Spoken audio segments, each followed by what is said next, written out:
Cowboy entered the gun shop for ammo, came out carrying a widow's secret.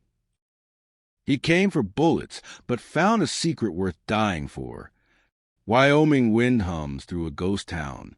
Malachi Vaughn steps into Wallace Gunworks, a man trying to stay forgotten. Behind the counter, a widow's hands shake, eyes darting toward a locked door. Then a child's cough.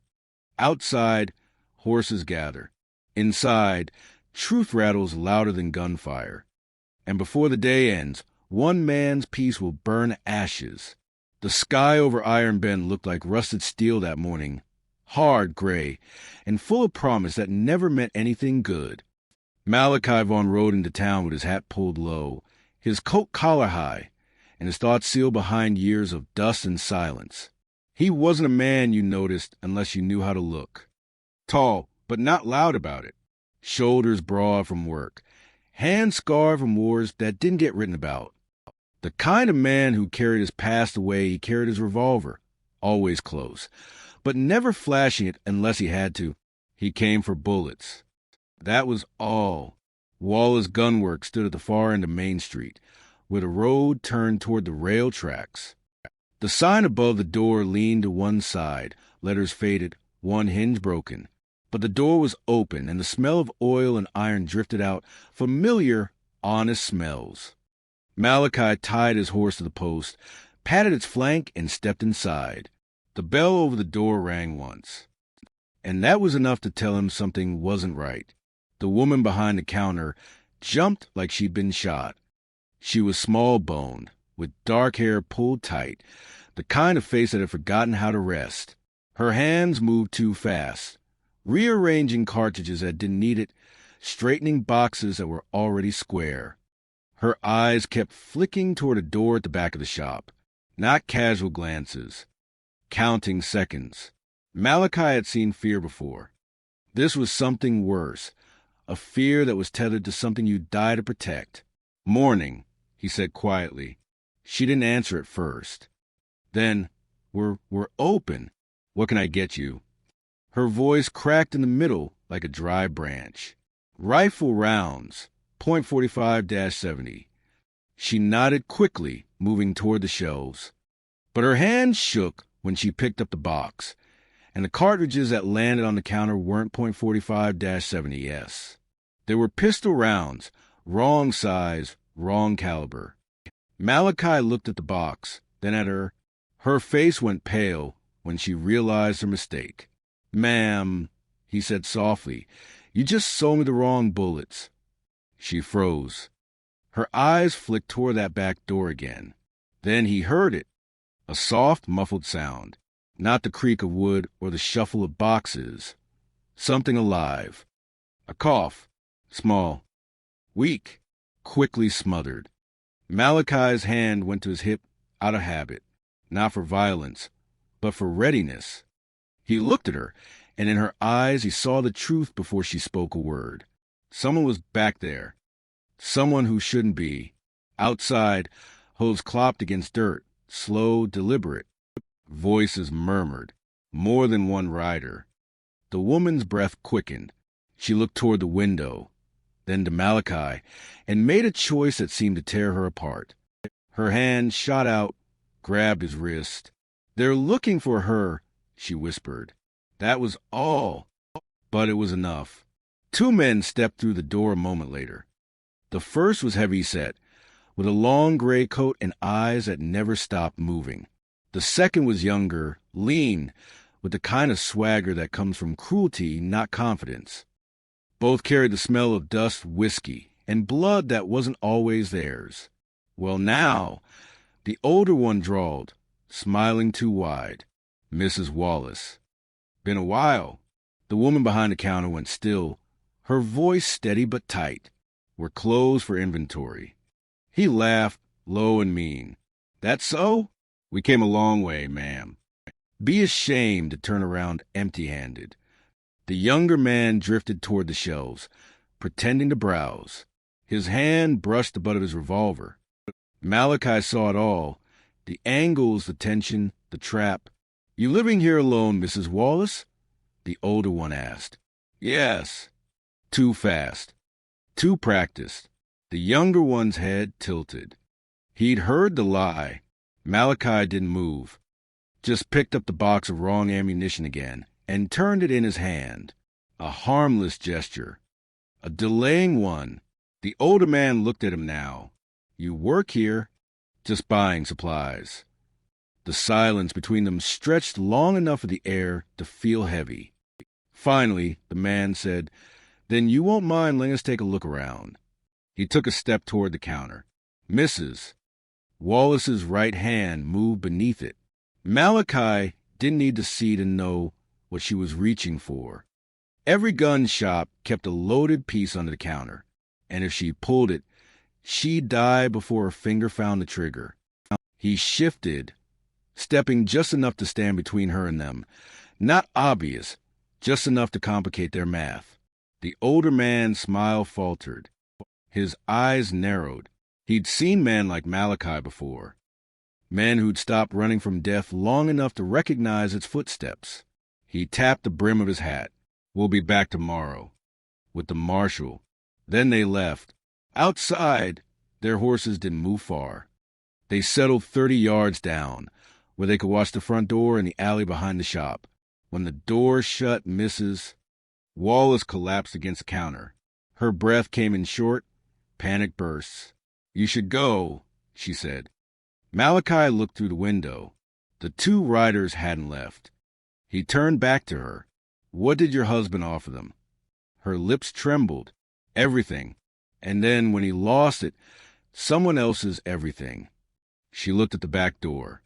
Malachi walked to it, opened it slowly. The room was small, lined with shelves of ammunition and old sacks of flour. And behind those sacks, a girl, no more than 11, pale, thin, eyes too large for her face. She stared at him, still as a fawn caught in a hunter's sight. Her hands gripped her knees. She didn't breathe until her mother whispered, It's all right. He's not one of them. The girl coughed again. A wet, ragged sound that clawed at the air. Malachi crouched. What's her name? Nora, the woman said. My daughter. That night, the world outside stayed quiet. But inside Wallace Gunworks, something sacred and doomed began to move. The silence after danger is the loudest kind. It makes you hear things that aren't even there. The echo of boots that already left, the ticking of your own heartbeat, the question of why you're still standing when you could be halfway to safety.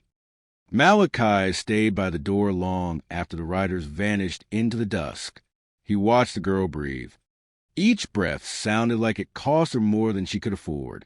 Mrs. Wallace knelt beside her daughter, wrapping a threadbare blanket around her shoulders. It's over, she whispered, though her voice said she didn't believe it. They'll be gone by morning. No, Malachi said quietly. They won't. She looked up, eyes red and raw. What do you mean? I've seen their kind. They'll wait. They'll drink at the saloon, sleep in shifts, and watch your window till daylight. They've got all the time in the world. You don't. Her mouth trembled. Then what am I supposed to do? The question wasn't for him, but it landed heavy between them anyway. Malachi looked at the girl again. Nora, 11, maybe 12. Her hair tangled, skin ghost pale, eyes hollowed by fever. She didn't flinch from him anymore. Just stared, tired but curious, like she was trying to remember what men looked like who didn't bring fear with them. He took a step closer. How long she been sick? Months, Levern said. Started with a cough. Then fever. Some days she eats, most days she doesn't. You seen a doctor? Her laugh was dry as dust. A doctor asks questions. Questions lead to papers. Papers lead to men like the ones outside. Malachi nodded slowly. So you've been hiding her here. 3 years. The words hung in the air like smoke. 3 years, he repeated. In that room. She nodded once. I bring her food when the street's empty. She sleeps in daylight, wakes at night. I thought, if I could just wait them out, they'd stop looking. But they don't stop. They never stop. Malachi leaned against the doorframe. He'd seen desperation before, on battlefields, in refugee camps, in the eyes of mothers clutching children already gone cold. But something about this woman hit different. Maybe because she hadn't broken yet. Maybe because she was still trying to hold back the flood with nothing but her hands. He spoke softly. Your husband. What did he owe? She hesitated. Money. But that wasn't enough. So he gave them something they couldn't lose value on. He gave them her. Malachi's jaw tightened. You're saying, yes. She met his gaze square now, voice steady. He signed a contract. Legal. Witnessed. Promised our daughter to them when she came of age. Payment in flesh for his debt. She looked away.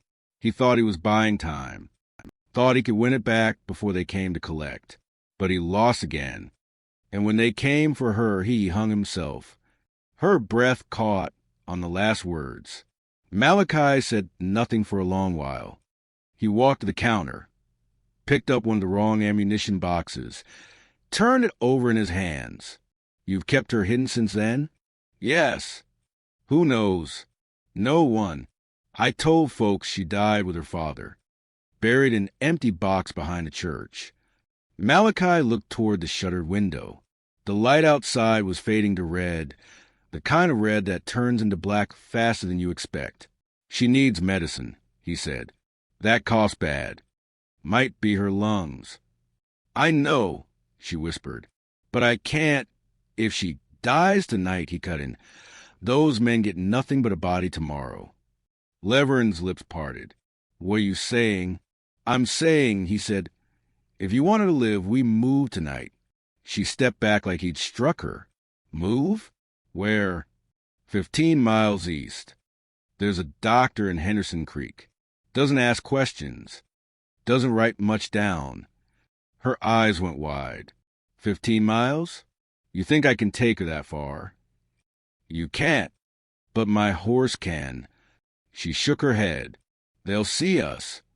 Not if they're looking at something else. Malachi's gaze drifted to the shelves. Oil. Newspapers. Crates. Then to a cracked kerosene lamp on the counter, leaking slow. He looked back at her. You got lamp oil? She hesitated, then nodded. Then we got fire. They worked in silence. Malachi filled a small jar with oil, placed a stub of candle beneath it. A slow burn trap. The kind of thing that takes a while before it decides what it wants to be, light or ruin. Levern packed fast. Dried meat, a blanket, a half-full canteen. Every move she made trembled, but her face stayed calm. There's a kind of peace that comes when you run out of choices. Nora watched them both. Mama, she whispered. Levern turned. What baby? The girl swallowed. Will they hurt you? Levern froze for a heartbeat, then forced a smile that didn't reach her eyes. No, sweetheart, not while I'm here. Malachi knelt beside the girl, wrapping her in the blanket. You ever ridden a horse before? Her head shook. You'll ride in front of me. You hold on, you hear? No matter what. She nodded, small and solemn. Outside, twilight had thickened into night. The rider's silhouette still lingered down the street, dark against the lamplight. One sat tall in the saddle.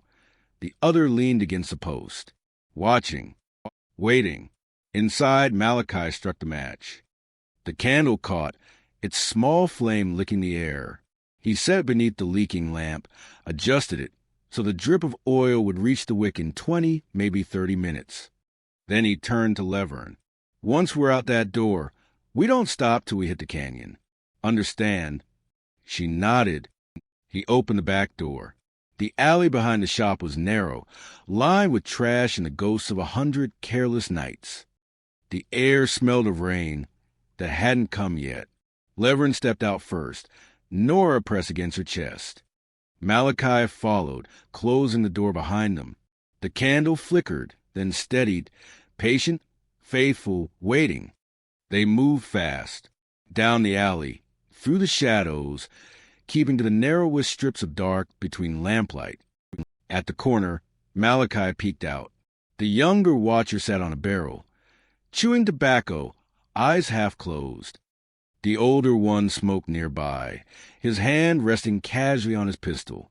Malachi waited for the wind to shift, for the moment when smoke drifted their way and the men squinted against it. "Now," he whispered. They slipped past the opening, feet barely touching dirt. Then it happened. A cough, soft, small, but in the silence it sounded like thunder. The younger man's head jerked up. "You hear that?" The older one frowned. "Probably rats." The boy spat, stood anyway. Sounded bigger than rats. He started toward the alley. Leverin's breath hitched. She pulled Nora tighter. Malachi pressed him back into the shadow of a wall, drew his revolver without sound. The man took 2 steps into the alley, eyes narrowing. His boots scraped dirt. His hand hovered near his holster. Then a cat shrieked, sharp, sudden, furious. The man swore and turned. Damn strays. Malachi exhaled, just once, quiet as prayer. The man went back to his post. They moved again. By the time they reached the end of town, the first curl of smoke rose behind them. A minute later came the sound, the crackle, then the roar. Flames leapt against the night sky, and people shouted, running toward the light. The watchers cursed, mounted fast, and galloped back. Walla's gunworks burned bright enough to blind the stars. They didn't stop running until the town was nothing but an orange glow on the horizon. When they reached the edge of the canyon, Leverin collapsed against a boulder, gasping. Malachi eased Nora to the ground. The girl's breathing was shallow, skin burning. "She needs a doctor," he said again. Leverin brushed damp hair from her daughter's forehead. "We'll get there." Malachi looked east, where the faint silver of moonlight traced the ridges.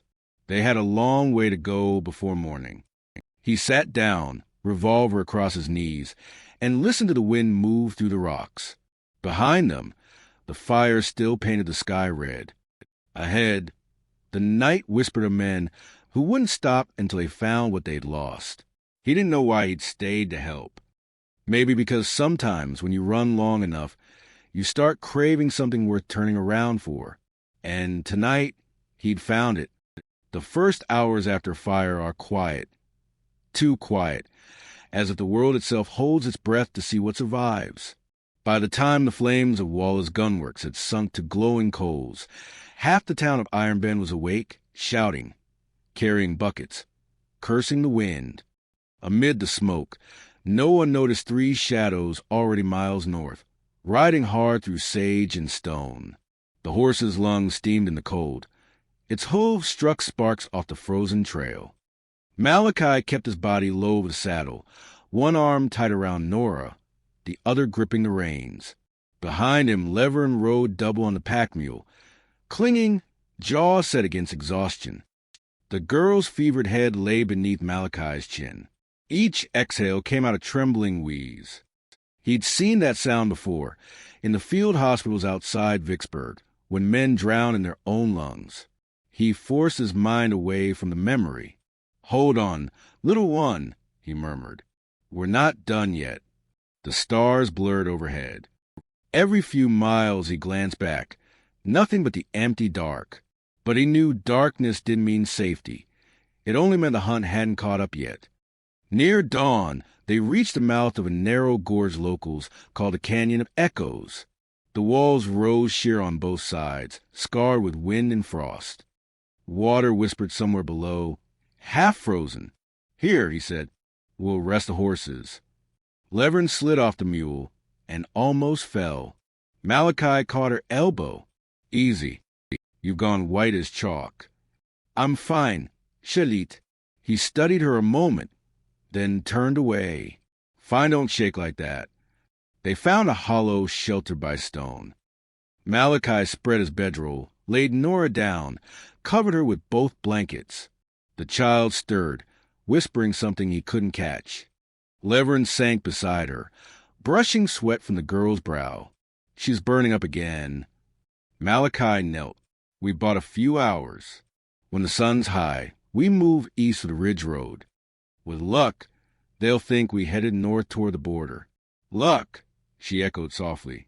You still believe in that? He gave a faint, humorless smile. I believe in preparation. Luck just shows up to take the credit. While the women slept, Malachi sat at the mouth of the hollow, cleaning his revolver. The rhythm steadied him. Open the chamber, wipe, oil, reassemble. Soldiers never forgot their habits. They only learned to do them quieter. The smell of oil and cold iron brought back a memory he'd buried deep. 1864. A field outside Franklin. Smoke thick as soup. He'd pulled a boy, 16 maybe, out from under a cannon wheel. The boy had coughed blood and whispered, "Tell my ma I didn't run." Malachi never found the mother. He just stopped writing letters home, for himself or anyone else. When the war ended, he drifted west, one of thousands carrying ghosts heavier than rifles. He'd sworn off violence, off heroics, off everything that made a man visible. Until tonight. Mid-morning brought wind and the faintest echo of hooves.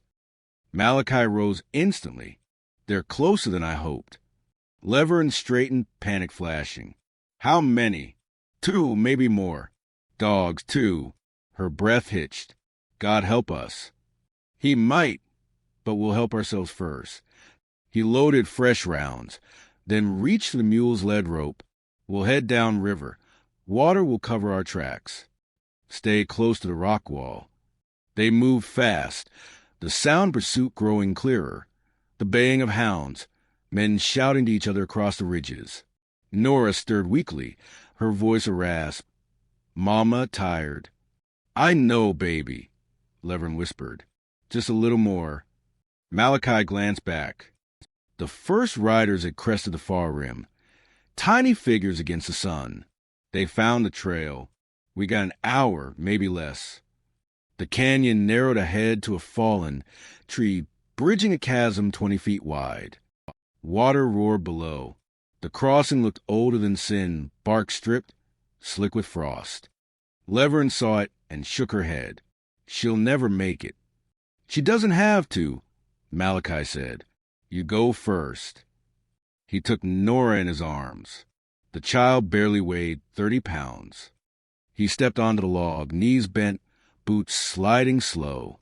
Wind clawed at his coat. Below, the river foamed like teeth. Halfway across, the wood groaned. He froze. A crack split the air. Malachi! Levern cried. He shifted weight, testing the next step. Another creak, but it held. 2 more steps, and he was over. He set Nora down, turned, reached for Levern's hand. Now! She hesitated only once before following. When she reached the far side, she collapsed against him, trembling. Remind me, she gasped, to never trust a man's shortcuts. He almost smiled. It worked, didn't it? Behind them, the distant barking faltered. The hounds had lost the scent at the water's edge. For the first time since leaving Iron Bend, silence felt like mercy. They camped again that night under sky, so clear it hurt to look at. The fire was small, just enough for heat. Malachi dozed sitting up, hat tilted over his eyes. Levern watched him a long time before speaking. Why are you helping us? He didn't answer right away. Because nobody helped my sister. She blinked. You have family? Had. Back east. Fever took her when she was about your daughter's age. We didn't have money for a doctor, and I was off fighting a war that wasn't mine to win. He looked into the fire. When I came home, she was already in the ground. Folks told me she died calling my name. Levern's eyes softened. I'm sorry. He shook his head. Don't be. Just don't let it happen again to yours. By dawn the next day, smoke smudged the eastern horizon, their pursuers burning grass to flush them out, the trick of hunters who understood wind. Malachi tightened the cinch on the horse. We ride now. Levern climbed into the saddle behind him, holding Nora between them. The girl's breathing was shallow but steady. The laudanum he'd given her brought quiet, not cure. As the horse broke into a run, Malachi felt the first warmth of sunrise on his face. The light painted the desert gold, beautiful and cruel. Somewhere ahead lay Henderson Creek, and a doctor with steady hands. Somewhere behind rode men who believed ownership and righteousness were the same thing. He whispered to the wind, "Come on, old girl, just a few miles more." The horse answered with a snort and pushed harder. And as they vanished into the rising sun, the world behind them burned anew. This time not from fire, but from the fury of men who just realized their prey could fight back. The wind had changed. Malachi felt it before he heard it. That faint, unnatural stillness, the hush that falls before pursuit breaks into full gallop. They were halfway through the northern canyon when the first echo came. Dogs. Far but closing. A low, rolling chorus carried by wind through stone. He tightened the reins, scanning the ridges. They got her scent again. Levern stiffened behind him. Nora, half conscious, pressed her face against his coat. "Can we outrun them?" she asked, though her voice trembled like she already knew the answer.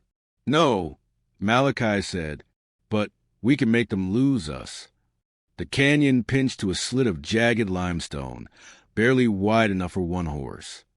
Ahead lay a dry riverbed, littered with bones of cattle long picked clean. To the right, a cluster of hoodoo spires, stone pillars sharp as daggers. Malachi turned the horse toward the spires. "They'll think we stayed in the wash," he said. "Wind pushes the scent that way." Levern followed without question. Fear had burned the hesitation out of her. She was pure now, a mother made of fire and prayer. Behind them, the dogs howled again, closer this time, echo bouncing off stone until it sounded like they were surrounded. Nora stirred weakly. "Mama, thirsty." Levern leaned forward, voice trembling. "Soon, baby. Just hold on." They reached a pocket of shadow beneath the rock spires, a perfect blind. Malachi dismounted, lifted Nora from the saddle, and pressed her into Levern's arms. "You stay behind that boulder. No matter what happens, don't move." Levern's eyes widened. "What are you doing?" Even dogs stop when something bleeds louder than their quarry. He walked back into the sunlight, rifle raised, and waited. The first riders appeared minutes later. 2, then 3, shadows spilling down the slope. Malachi recognized the older collector by his stance.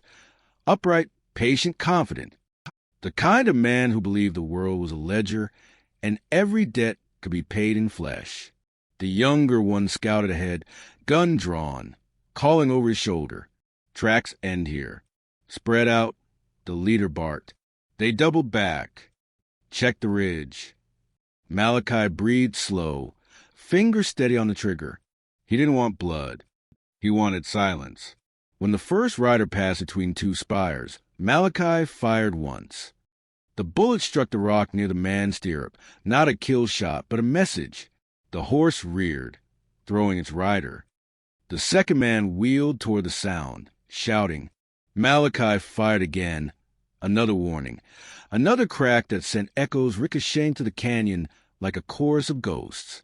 From behind the spires, dust rose, thick, confusing, hiding his position. He used it, moved, vanished between shadows. By the time the collectors regrouped, the canyon seemed alive with gunfire that came from everywhere and nowhere at once. "Too many echoes," one shouted. "I can't tell where he is." "That's the point," Malachi whispered. He took no more shots. Let them imagine more bullets than there were. Fear filled the gaps Lee never had to. After a minute, the older man yelled, "Fall back!" Regroup by the wash. And just like that, the canyon emptied. Dust settled. Echoes died. Malachi returned to the hollow. Levern clutched Nora close, eyes wet but steady. "You didn't have to fight," she whispered. "I didn't," he said. I just reminded them I could. She almost smiled, a flicker of admiration she hadn't expected to feel. You've done this before, she said. He nodded once. Too many times. They stayed hidden till sunset, then resumed east along the ridge. Every hoofstep sounded like thunder to nerves stretched too thin. But no more riders came. When night fell, the stars burned cold and merciless above them. They reached a shallow creek. Malachi stopped, helping Levern dismount. We'll cross here, ride in water for a mile. No tracks. She waded in barefoot, holding Nora to her chest. The shock of cold water made the girl stir and moan. Levern looked at Malachi, terrified. She's still breathing, he said softly. That's something. Levern's face twisted. What if she doesn't make it? Then you'll have done everything a mother could. Her tears came hot, but silent. That's not enough. No, he agreed quietly. It never is. Hours later, they camped under cottonwoods beside a dry creek bend. The horses grazed nearby, heads low, grateful for the rest. Levern sat by the fireless pit, holding her daughter's limp hand. She's colder, she said. Malachi knelt, pressing fingers to the girl's wrist. She's still in there. He looked up, meeting Levern's eyes. When we reach Hedison Creek, there'll be a doctor. You tell him nothing about debts or contracts or Cedar Bend. Just say fever. Understand? She nodded. Then, after a pause, and you? I don't go with you into town. Her eyes widened. Why not? I'm a wanted man in half the territories between here and Kansas. Her breath caught. For what? For surviving, he said simply, in places where I shouldn't have. She stared at him a long while, then whispered, You saved my child. He gave a small, rueful smile. That's not what they'll write down. Before dawn, distant thunder rolled again, not weather, but hooves. They regrouped faster than expected. Malachi woke Levern. We're out of time. He lifted Nora onto the saddle, checked the rifle one last time, then swung up behind her. Levern climbed onto the mule. As they started down the ravine, the first shots rang out behind them. Bullets chipped stone. Sparks flew. Horses screamed. Malachi urged his mount faster. Hold on. Levern clung to the mule's reins, hair streaming behind her.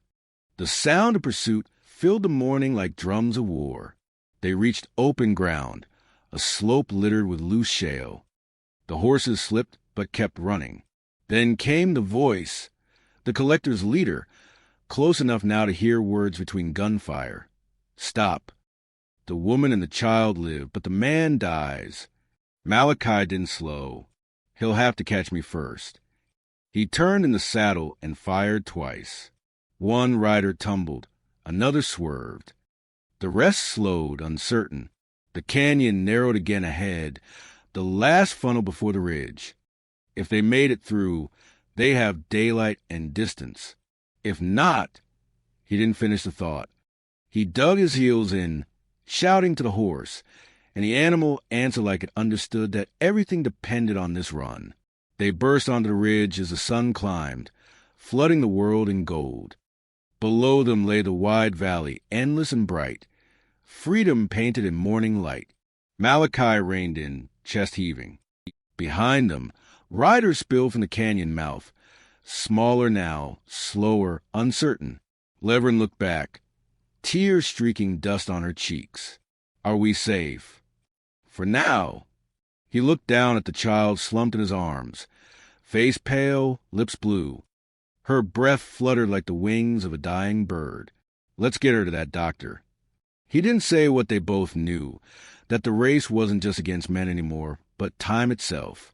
By the time the sun cleared the ridge, the land looked washed clean, every rock sharp, every shadow honest.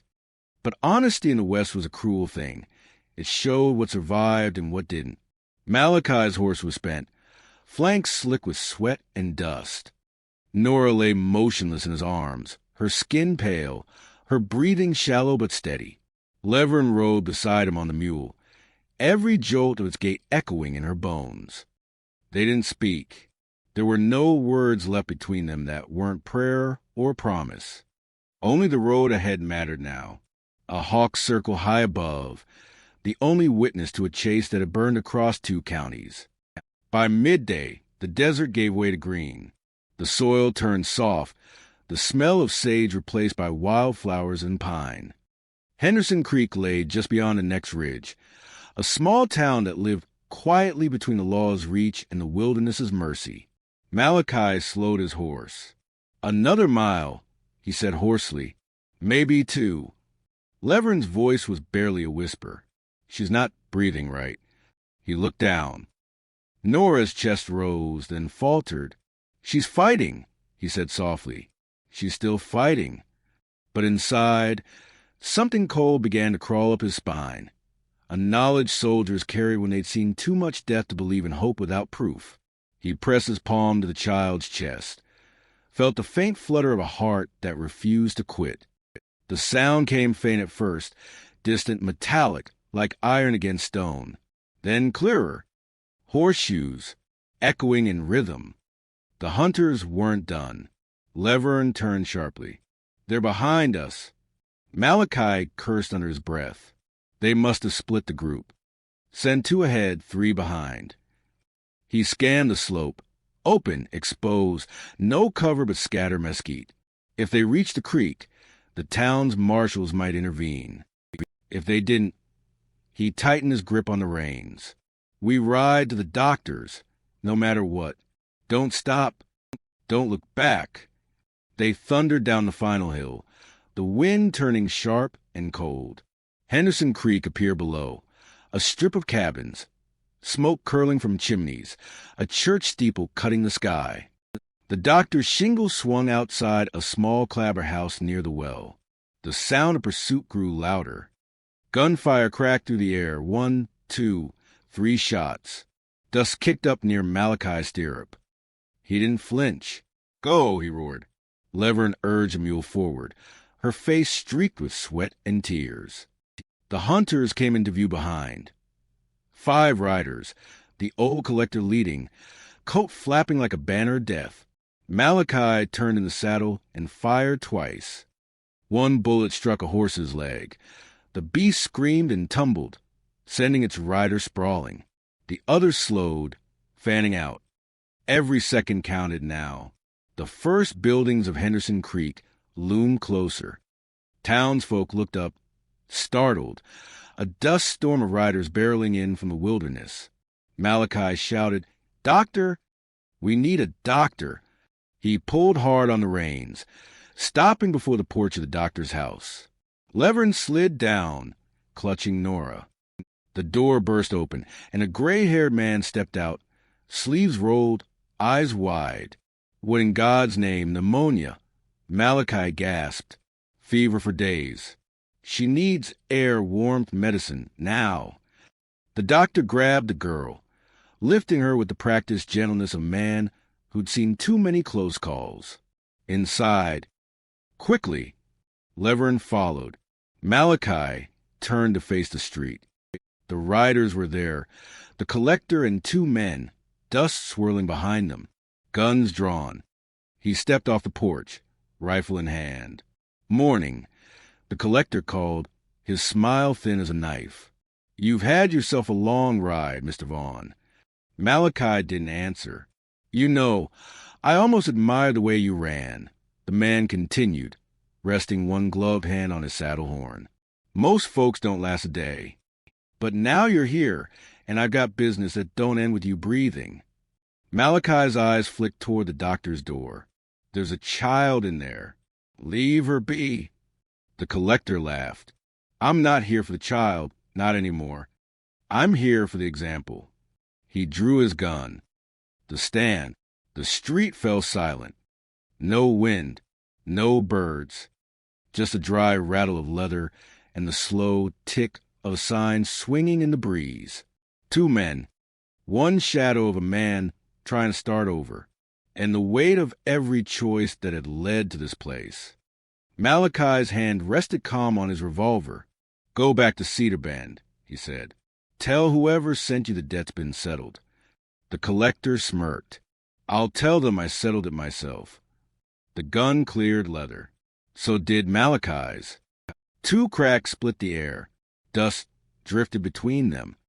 Then the collector slumped sideways, eyes wide, disbelief etched into his face. His revolver fell, clattering against stone. The other riders bolted, fear faster than orders. Malachi stood still, chest rising and falling, smoke curling from the barrel. He didn't look proud. He didn't look relieved. He just looked tired, like a man who'd spent the last of what he had. The doorway.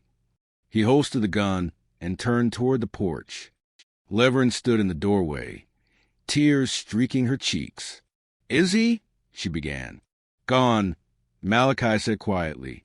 Her hand trembled on the doorframe. "And us." He looked past her, into the small room where the doctor knelt beside Nora's bed. The child's chest rose slow, then steadied. Her skin had color again. "She's breathing easier," the doctor said softly. "Still weak, but she'll live if we keep her here a while." Leverin covered her mouth, choking back a sob. "Thank you. Thank you." Malachi nodded once, then stepped back. He knew better than to linger where blood and justice had mixed. "Farewell." Leverin followed him onto the porch. "You're leaving," she said. He didn't turn. Town's too small for a man who just shot someone in the street. "You saved us." He smiled faintly. "You did that yourself 3 years ago when you chose to fight for her. I just finished what you started." She reached out, fingers brushing his sleeve. "What will you do now?" "Same thing I've always done," he said. "Keep moving until I stop hearing the echoes." He started toward his horse. "Malachi." He turned. Leverin stepped forward, her eyes fierce through tears. "You don't have to keep running. Not anymore. You can stay." He looked at her a long moment. Then he nodded once, not in agreement, but in respect. "Take care of her," he said. And then he mounted, turned east and rode into the rising sun, a lone figure fading against the horizon, leaving behind the only peace he'd ever earned but would never claim. Epilogue, Henderson Creek, Spring 1881. The wildflowers came early that year. Henderson Creek bloomed golden blue, and the townsfolk still talked about the night the gunfire woke them. The widow's child was saved, and a stranger vanished before dawn. Leverin Wallace reopened the doctor's shop as an apothecary months later, teaching Nora to mix tinctures and salves. The girl grew strong. Her laughter returned. Sometimes, when the evening wind swept through the valley, Leverin swore she heard hoofbeats far away, slow, steady, fading westward. She never went to see. Some ghost deserved to keep riding. Years passed like dust on wind. The west changed, rails came, telegraphs hummed, towns grew where graves once stood, but some names never made it into the ledgers. Malachi Vaughn was one of them. No one in Henderson Creek ever saw him again. But sometimes, when the moon hung low and pale over the plains, ranch hands swore they'd heard a single rider cutting across the ridge, hooves soft as prayer, coat dark as smoke. They called him the Ghost Rider of Cedar Bend. Stories travel faster than truth. By the spring of '82, the tale had grown like a vine. How a lone gunslinger burned a town to save a widow and her dying child. How he faced down collectors, outdrew a man half his age, and rode away with blood on his hands and peace in his heart. Children whispered it in bunkhouses. Soldiers told it by the fire on cold nights.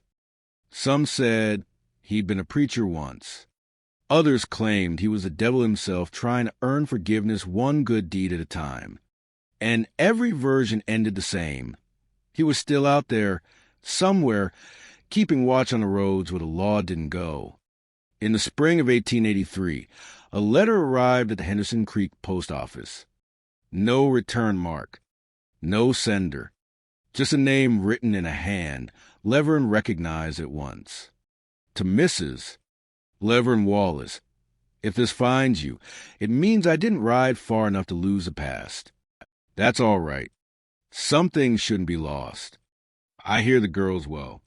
That's worth more than all the gold buried in this land. I've stopped near the mountains north of Cedar Bend. Quiet country. Coyotes for company. If you ever hear talk of the Ghost Rider, know it ain't a ghost. Not yet. Tell her to live loud, laugh often, and marry someone who's never fired a gun. The world needs more hands for building than for killing. MV. Lever unfolded the letter and pressed it to her chest. For a long time, she said nothing. Then she smiled, small, tired but true. Years later, Nora grew into a woman with her mother's steel and her father's calm. She ran the apothecary, treated travelers, delivered babies, and never once turned away the desperate. Sometimes, children would ask about the photograph on her counter, a fading tintype of a man with weathered eyes and a crooked hat. "Who's that, Miss Wallace?" they'd ask. She'd smile and say, "Just someone who taught me what courage looks like."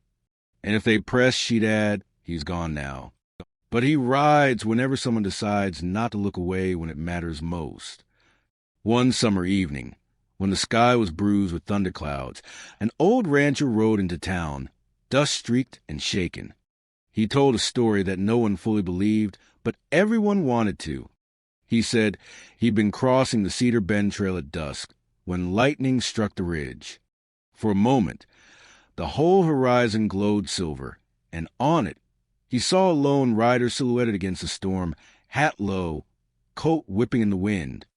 Then lightning struck again, and the ridge was empty. When the townsfolk asked if he was sure, the old man just said, "You can doubt me if you like, but if it wasn't Malachi Vaughn, then heaven's got a new watchman." Sometimes, late at night, Levern still stepped outside and looked west. The wind there had a certain rhythm. 3 beats, a pause, and a 4th trailing off into distance. Hoof beats, always the same. And when she closed her eyes, she could almost hear his voice again. "You just have to be here," she would whisper into dark. "I am." Then she'd turn back inside, to the light, to the warmth, to the world that kept turning, because one man had chosen to stop running long enough to save it. In the end, Malachi Vaughn became what all good legends do.